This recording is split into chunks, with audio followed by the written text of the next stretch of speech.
मित्रों, मैं हूँ आपका दोस्त Nitin Katariya. Neelkanth kids nursery and classes YouTube channel पे आपका हार्दिक स्वागत करता हूँ। गुजराती व्याकरण के पहले हमने समास देखे थे। आज हम देखने चाहेंगे अलंकार। अलंकार क्या है देखते हैं मित्रों।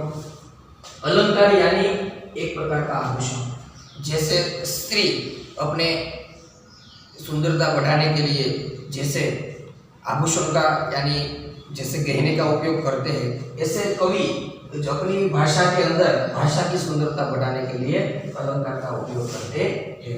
तो ऐसे भाषा की सुंदरता बढ़ाने के लिए जिसका उपयोग करते हैं उसको कहते हैं अलंकार। अलंकार यानी एक प्रकार का आभूषण। तो अलंकार के मित्रों दो प्रकार है। अलंकार के मुख्य दो प्रकार है। एक तो है शब्दालंकार और दूसरा है अर्थालंकार। जिसमें शब्द का महत्व हो उसको शब्दालंकार कहेंगे और जिसमें अर्थ का महत्व हो उसको अर्थालंकार कहेंगे। शब्दालंकार के भी और पेटा प्रकार है। पहला है वर्णानुप्रास, दूसरा है अंत्यानुप्रास, तीसरा है अंतरप्रास, चौथा है शब्दानुप्रास। तो ये चारों पेटा प्रकार शब्दालंकार के हैं। और उसके बाद हम देखेंगे तो अर्थालंकार। तो अर्थालंकार के 9 प्रकार है। उपमा अलंकार, उत्प्रेक्षा अलंकार, रूपक अलंकार, व्यतिरेक अलंकार, अन्वय अलंकार, सजीवारोपण अलंकार, व्याज स्तुति अलंकार, श्रेष्ठ अलंकार और यमक अलंकार। ये सब अर्थालंकार के प्रकार है। और ये पहले वाले जो थे वो शब्दालंकार के प्रकार है।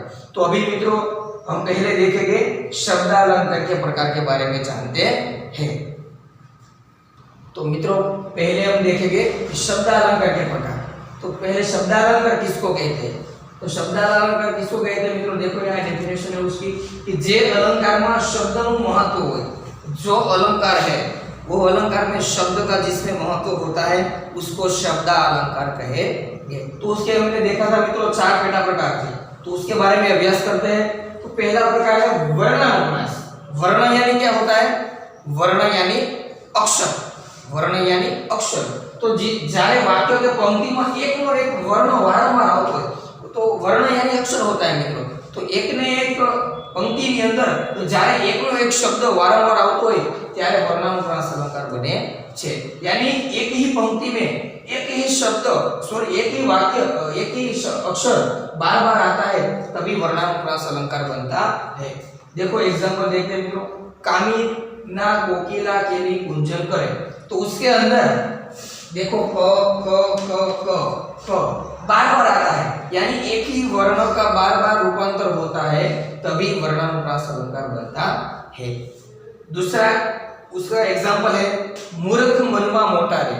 तो उसमें भी हम देखेंगे तो म यानी एक ही वर्ण बार-बार आता है तभी वर्णानुप्रास अलंकार बनता है। दूसरा प्रकार है हमारा अंत्यानुप्रास।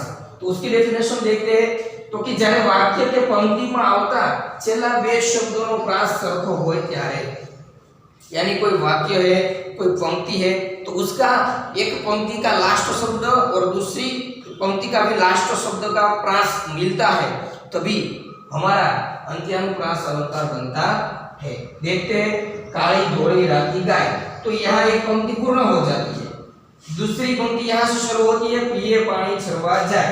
तो दोनों पंक्ति का लास्ट का प्रास यानी दोनों पंक्ति का जो लास्ट का शब्द होता है उसका प्रास एक दूसरे को मिलता है। देखो गाय जाए, जाए गाय, ऐसे एक दूसरे का प्रास जब भी मिलता है पंक्ति या वाक्य का लास्ट में तभी अंत्यानुप्रास अलंकार बनता है। ये था हमारा अंत्यानुप्रास का एग्जांपल। उसके बाद है आंतरप्रास। तो आंतरप्रास किसको कहेंगे? तो कि જ્યારે વાક્ય કે પંક્તિમાં આવતા પ્રથમનો અંતિમ શબ્દ અને દ્વિતીય પંક્તિનો પ્રથમ શબ્દ જ્યારે પ્રથમ પંક્તિનો અંતિમ શબ્દ અને દ્વિતીય પંક્તિનો પ્રથમ શબ્દના પ્રાસ જ્યારે સમાન હોય ત્યારે આંતરપ્રાસ अलंकार बनेगी। तो कैसे कि जो पहली पंक्ति है उसमें एनो प्रथम અને અંતિમ અને દ્વિતીય પંક્તિનો પ્રથમ શબ્દ જ્યારે पंक्ति वाक्य के पंक्ति में આવતા प्रथमનો अंतिम शब्द અને દ્વિતીય पंक्तिનો प्रथम शब्द यानी पहली जो पंक्ति है विद्या बनियो जे यानी ये पंक्ति यहाँ खत्म हो जाती है। दूसरी यहाँ से शुरू होती है कि ते घेर वैभव रूडो यानी जो पहली पंक्ति है उसका लास्ट अक्षर और दूसरी पंक्ति जो है उसका पहला अक्षर का दोनों का प्रास सेम होना चाहिए। यानी कैसे जेहते यानी उसका स्वर एक दूसरे को मिलता है। एक उसका प्रास एक दूसरे को मिलता है, तभी आंतरप्रास अलंकार बनता है। फिर एक बार देखते हैं मित्रों, उसकी जो पहली पंक्ति है उसका लास्ट अक्षर और दूसरी पंक्ति का पहला अक्षर का जब भी प्रास एक दूसरे का स्वर एक दूसरे को मिलता है तभी आंतरप्रास अलंकार बनता है। कैसे? जैसे दोनों का स्वर एक दूसरे को मिलता है, इसलिए यहाँ आंतरप्रास अलंकार बनता है। उसके बाद है उसका लास्ट प्रकार है मित्रों शब्दानुप्रास अलंकार। तो उसके नाम पर से ही पता चल जाएगा कि शब्दानुप्रास अलंकार किसको कहते हैं। जिसमें शब्द का महत्व हो, जिसमें शब्द का महत्व हो उसको शब्दानुप्रास अलंकार कहेंगे। एक ही शब्द बार बार आता चाहिए। डेफिनेशन देखते हैं, जारे वाक्य के पंक्ति में एकनो एक शब्द, जारे वाक्य के पंक्ति में एकनो एक शब्द वारंवार आवतो होय त्यारे शब्दानुप्रास अलंकार बने छे। एक ही शब्द बार बार आता है तभी शब्दानुप्रास अलंकार बनता है। कैसे? दीवा नथी छे अंधारू हो। तो मित्रों यहाँ देखो दीवा नथी, तो यहाँ एक ही शब्द बार बार रूपांतरित होता है, बार बार पुनरावर्तित होता है, तभी यहाँ शब्दानुप्रास अलंकार बनेगा। तो ये थे मित्रों हमारे शब्दालंकार के 4 पेटा प्रकार, उसके बारे में देखा।